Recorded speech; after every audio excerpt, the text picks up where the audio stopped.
मेरे प्यारे भाइयों और बहनों, मैं आप सबका अभिनंदन करती हूँ और प्रणाम करती हूँ आप सबको, और आप सबके हृदय में बसे हुए परमेश्वर को भी मैं धन्यवाद और प्रणाम करती हूँ, जिसने आज हम सबको फिर से जोड़ा। तो आज हम फिर प्रभु की स्तुति को गाएंगे, सुनेंगे, और प्रभु हमें क्या समझाना चाहते हैं आज हम उस विषय पे भी बात करेंगे। तो आज एक कथा के रूप में हम कथा करेंगे, मतलब इस सत्संग को चलाएंगे कि एक नर्मदा नदी के किनारे पर एक सन्यासी रहते थे। वो दोनों ही बहुत बड़े सन्यासी थे, जप और तप किया करते थे। जब वो इतना तप और जप करते थे, पर वो फिर भी अपनी उस अवस्था को प्राप्त नहीं हो पा रहे थे जिन्हें वो चाहते थे। वो क्या चाहते थे? वो चाहते थे कि वो सन्यासी जो थे वो उस समाधि अवस्था को प्राप्त हो जाए जिसमें वो प्रभु के साथ एक लय हो जाए। तो उन्हें इस तरह का जप और तप करते हुए अपने शरीर को त्यागना पड़ा। उनकी जो अस्थियां दिखने लगी, मांस हड्डियां सब एकदम विफल हो गई थी। तो उन सब के कारण इतना कष्टदायी जीवन, इतना कष्टदायी तप कर रहे थे जिससे वो खाना पीना सब छोड़ बैठे थे, पर वो अपनी उस समाधि अवस्था को प्राप्त नहीं हो पाए। तो वहां से फिर वो बहुत ही दुर्लभ हो गए थे और उनकी पाचन शक्ति भी नष्ट हो गई थी। वे बेचारे केवल जीवन औषधि के सहारे ही अपने जीवन का निर्वाह करते थे। एक दिन साय समय वहां एक कांशी प्रांतीय सन्यासी आ टिका। वहां पर फिर एक और सन्यासी आ गया। तो उसने कहा कि तुम कैसी तपस्या कर रहे हो? उन्होंने कहा कि हमें अभी तक उस अवस्था की गहन नहीं हुआ जो हम चाहते हैं। तो उन्होंने कहा कि तुम क्या चाहते हो? उन सन्यासी ने पूछा जो दूसरी बार आए थे। तो उन्होंने कहा मैं समाधिस्थ की अवस्था को चाहता हूँ। तो उन्होंने फिर कहा कि ये तो कल्पतरु और कहता जो ये अभ्यास के नाम पर काया को क्यों कष्ट दे रहे हो? योग अभ्यास कर रहे हो पर काया को क्यों कष्ट दे रहे हो? तो कहते ये तो एक कल्पतरु और कामधेनु के समान है। इसको भली भांति पुष्ट, शुद्ध और स्वच्छ रखो। इसको भली भांति स्वस्थ, शुद्ध और स्पष्ट रखो, ताकि साथ ही परमात्मा का नाम जपो। मतलब ये खाली आप योग अवस्था में ना रहो, आप उस प्रभु का सिमरन भी करो जिससे कि तुम अपने उस लक्ष्य को प्राप्त कर पाओ। तो इससे आपका मुंह मांगा फल भी मिलेगा। जो आप चाहोगे वो भी आपको मिल जाएगा। किससे? नाम जप से। उस अपने गुरु से जो दीक्षा लेते हो उसका जब आप नाम और स्मरण करते हो तो उससे तुम्हें मुंह मांगा फल भी प्राप्त हो जाता है। पर उसके लिए तुम्हें पहले पूरी तरह से अपने आप के अंदर की उन कुप्रवृत्तियों को खत्म करना है जो प्रभु चाहते हैं।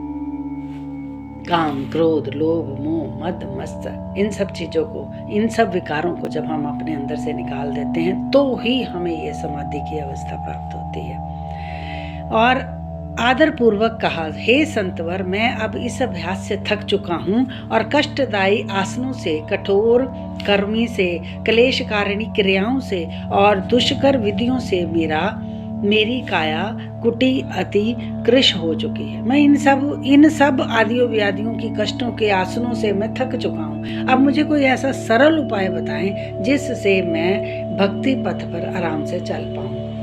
दूसरे दिन उन्होंने कहा कि सवेरे सवेरे मेरे पास नर्मदा नदी के किनारे पर आ जाना। तो जब वो सन्यासी उनके पास गया तो उन्होंने कहा कि जितनी भी क्रियाएं मैंने पहले की हैं मैं सब, हाथ में जल लेकर उन्होंने नर्मदा नदी में बहा दिया कि उन सबको मैं विसर्जित करता हूँ, और अब आप हे भगवान मेरे ऊपर कृपा करो ताकि मैं इस समाधि की अवस्था को प्राप्त कर पाऊँ। तो उन्होंने हाथ में जल लिया और ये सारी बातें बोली और उन्होंने उसको विसर्जित कर दिया जल को। और इसके बाद वो जब उनके सामने बैठ गए नर्मदा नदी के किनारे पर ही, वहीं पर उसे उस समाधि की अवस्था में बैठे बैठे 6 घंटे हो गए थे। कमाल की बात है कि नहीं है? उसी समय उसे वहां बैठे बैठे समाधि की अवस्था में वहीं बैठे बैठे आप हैरान हो जाएंगे कि ऐसे कैसे हो सकता है। पर जब प्रभु चाहता है, जब गुरु चाहता है, तो वो कुछ भी करने की ताकत रखता है। वहीं बैठे बैठे वो कुछ घड़ियों में ही समाधिस्थ हो जाते हैं, और जब वो उस अवस्था से बाहर आते हैं तो वो अपने गुरु को प्रणाम करते हैं, दंडवत, कि हे गुरु महाराज जी, आपने मुझे सहजता में ही, इतनी सहज अवस्था से आपने मुझे उस प्रभु का दीदार करवा दिया और मेरी आत्मा को शांत चित्त बनवा दिया। ये सिर्फ और सिर्फ गुरु की कृपा और परमात्मा की कृपा के बिना नहीं हो सकता। जिसे वो पसंद करता है, ये सब अवस्थाएं उसे ही प्राप्त होती हैं। हम लाख जप कर लें, लाख तप कर लें, लाख हवन कर लें, कुछ भी कर लें, पर जिसे वो पसंद करता है वही उसके असली दर्शन कर पाता है। तो इसलिए हम ऐसे कर्म करें जिससे कि हम उसे पसंद आ जाएं। दुनिया को पसंद आने की कोई बड़ी बात नहीं कि हम दुनिया को पसंद आ गए हैं, ये दुनिया हमारी बहुत तारीफ कर रही है तो ये बहुत बड़ी बात है। नहीं, दुनिया तारीफ करे ये भी ठीक है, होनी चाहिए, क्योंकि संसार में हम रहते हैं तो कोई हमारी प्रशंसा नहीं करे तो हमें कहीं ना कहीं तो अंदर पीड़ा होती है। पर जब हमें परमेश्वर प्रेम करता है तो दुनिया भी तुम्हें प्रेम करती है। जब तुम किसी को प्रेम करते हो तो वहां से भी तुम्हें 100 गुना प्रेम वापस आता है। तो प्रेम करो और प्रेम लो, जैसा करोगे वैसा ही पाओगे, जैसा आप बीजोगे।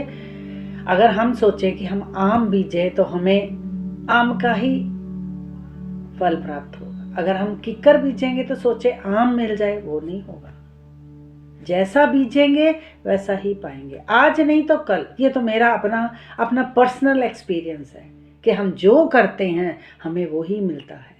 इसलिए मैं सबके आगे हाथ जोड़कर प्रार्थना करती हूँ कि अच्छे अच्छे कर्म करो, किसी के मन को, किसी की आत्मा को परेशान ना करो। अगर हो जाते हैं जाने अनजाने में तो उस प्रभु से प्रार्थना करके उन सब अपराधों की क्षमा मांग लो। वो तो बहुत दयालु परमेश्वर है, वो सबको माफ़ कर देता है।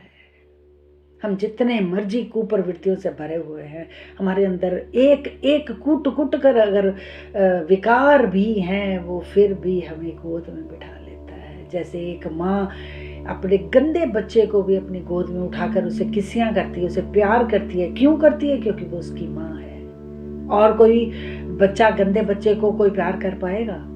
और कोई माँ उस गंदे बच्चे को प्यार कर पाएगी जिसकी नोज़ी भी आ रही हो, मुंह से लार भी लटक रही हो? नहीं ना। एक माँ ही है जो उसकी लार को भी चाट जाती है। तो वो हमारी माँ है, वो सर्वशक्तिमान परमेश्वर हमारी माँ है। जैसे भी गंदे हैं, मंदे हैं, उसके आगे बैठ जाओ, वो कभी ना कभी हमें अपनी गोद में बिठा ही लेगा, साफ और सुथरा करके गोद में बिठा लेगा। तो आगे हम पढ़ेंगे कि जब वो उस घड़ी समाधि में गए तो वो प्रशांत मन से शांत हो गए और उनका वो उस समाधि में मगन हो गए। उसके बाद तत्परांत जब वो उस समाधि से उठे, उस समाधि से जब वो उठे तो अपने गुरु को नमस्कार किया और कहा कि मैं आपका बहुत आभारी हूँ कि आपने मुझे सहजता से ही अपना उस परमेश्वर का दीदार करवा दिया। इतने कठोर तप के बाद भी मैं इस तरह की अवस्था को प्राप्त नहीं कर पाया जो आपने मुझे सहजता से ही दे दी। तो मेरा रोम रोम राम नाम में मग्न हो गया है। आवाज आ रही है, कहता है मुझे अपनी एक एक हड्डी, एक एक पसली से राम नाम की आवाज आ रही है। क्या बात है यार, क्या बात है। हे परमेश्वर, हमें भी ऐसी अवस्था दे दे कि हम भी अपनी इन हड्डियों से, इन शरीर के रोम रोम से तेरी आवाज को सुन पाए, तेरी आवाज को सुन पाए। करो ऐसी कृपा, करो ऐसी कृपा गुरु माँ, करो ऐसी कृपा।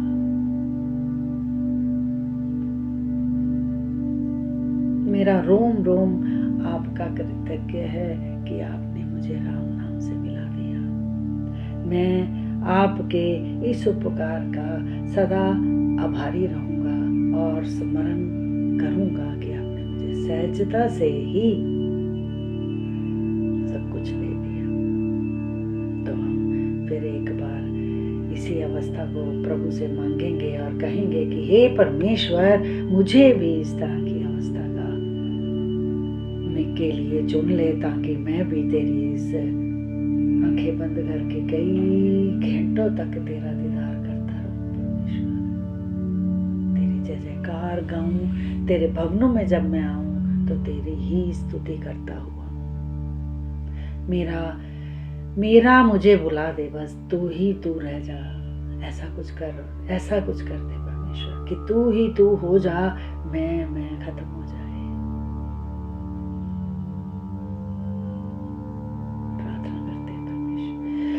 मैं जानती हूँ जब मैं प्रार्थना करती हूँ तो उनको सुन लेते हो परमेश्वर। आज की प्रार्थना को भी सुन लेना और हम सब बच्चों पर, जितने इसको सुन रहे हैं या मैं बोल रही हूँ, हम सब बच्चों पर ऐसी कृपा कर देना कि हम तेरे उस दर्शन को, तेरे उस दीदार को अपने ही भीतर से प्राप्त कर सकें। क्योंकि तू तो हम सबके भीतर है। हम बाहर ढूंढते फिरते हैं पर तू अंदर है, जा नहीं पाते। ऐसी कृपा करके हम अंदर की ओर यात्रा करें, हमारी यात्रा अंदर की ओर हो जाए। धन्यवाद हो परमेश्वर आपका। आज हम फिर से प्रभु की स्तुति के लिए बैठे थे और परमेश्वर का दीदार किया। बहुत आनंद आया, सच बता रही हूँ।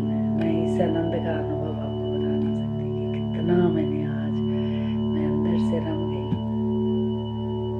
तो प्रार्थना करते हैं फिर से कि अब हमें भी इस तरह का ज्ञान दे जो हम बैठ जाएं, बस बैठे ही रह जाएं, दुनिया को छोड़ दें। थोड़ी देर के लिए हमें बुला देना चाहिए। जब हम इस तरह की साधना में बैठ जाएं तो हमें थोड़ी देर के लिए उस संसार को बुला देना चाहिए और अपने आप को ही सिर्फ देखना चाहिए, बजाय कि हम दूसरों को देखते फिरें। हमें अपने और आना है और अपने को देखना है, क्योंकि हमारे ही भीतर वो बैठा है। जिसको भी ये मेरी छोटी सी युक्ति अगर पसंद आई हो तो प्लीज़ उसे लाइक किया करो। सुनते तो हो पर उसे लाइक करो, उसे कुछ अच्छा कमेंट्स देकर मुझे बताओ। गलत भी अगर मैं बोलती हूँ तो वो भी लिख दो, क्योंकि मैं आप ही के लोगों से कुछ ना कुछ सीखूंगी और अच्छा और अच्छा और अच्छा। तो जो भी मेरे से गलतियाँ होती हैं उसके लिए मुझे क्षमा करना बोलते समय, और जो अच्छा लगता है उसके लिए बताओ कि आप बहुत अच्छा बताया है, जिससे कि मैं और अच्छा लेकर आ सकूं। क्योंकि मैं जानती हूँ कि बुक्स में तो सब कुछ लिखा हुआ है, सब कुछ लिखा हुआ है, पर ये तो उन सब ज्ञानियों ने लिखा, उन सब ऋषि मुनियों ने लिखा जिन्होंने उस परमेश्वर का दीदार किया। पर जो मैं अनुभव करती हूँ, मैं चाहती हूँ कि वो आप भी अनुभव करें। मेरे इन छोटे छोटे वर्ड्स से और सिंपल से वर्ड्स से आप उसका दीदार करो और उसकी बातों को सुनो और धीरे धीरे उसको अपने अंदर धारण करो और उसे ग्रहण करो। ग्रहण करके उन सब चीज़ों का अनुभव प्राप्त करो। तो सब आप उसको लाइक करो। तो सुनते बहुत सारे लोग हैं पर लाइक कोई नहीं करता। उसे लाइक करो, कमेंट्स दो, ताकि मैं और अच्छा आपके लिए कुछ ला सकूं, तो मेरा हौसला भी बढ़ता है। ठीक है, प्रणाम करती हूँ आप सबको और